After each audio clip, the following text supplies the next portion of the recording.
ایک دن حضرت محمد صلی اللہ علیہ وسلم نے اپنے تمام صحابہ کو ایک واقعہ سنایا کہ بنی اسرائیل کے زمانے میں ایک مسافر کسی پتھریلے میدان سے گزر رہا تھا کہ اچانک اسے بادلوں کے درمیان سے کڑکدار آواز سنائی دی۔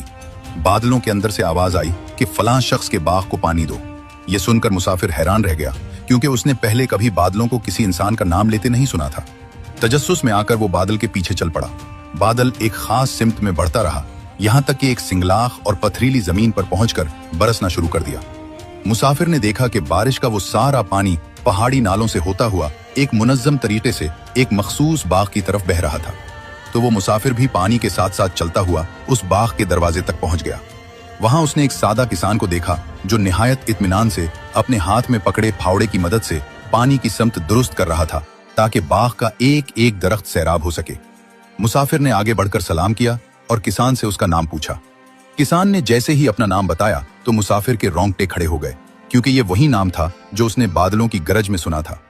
جب مسافر نے کسان کو پورا قصہ سنایا تو کسان حیرت زدہ رہ گیا۔ مسافر نے پوچھا کہ تم اس باغ میں ایسا کیا خاص عمل کرتے ہو کہ اللہ نے تمہارے لیے بادلوں کو حکم دے دیا؟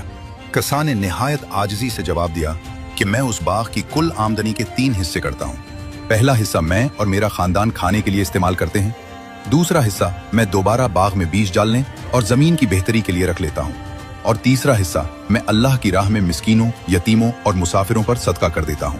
یہ بات ثابت ہوئی کہ اپنی کمائی میں سے دوسروں کا حق دینا مال میں کمی نہیں کرتا بلکہ اسے اللہ کی حفاظت اور برکت میں ڈال دیتا ہے۔